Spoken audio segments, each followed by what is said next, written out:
Welcome to Hawkeye Salvage. Today I'm walking through the Carson City, Nevada pick and pull, looking for used OEM parts to pick and sell on eBay.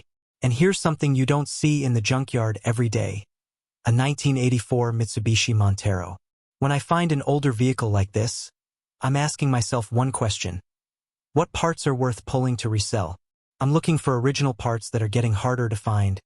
Switches, gauges, electrical parts, lights, trim pieces, interior parts, and anything unique to these early Monteros.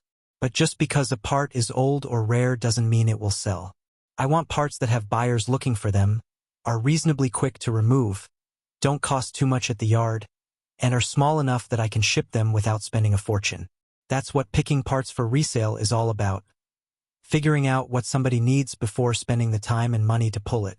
So take a good look at this 1984 Mitsubishi Montero. What parts do you need?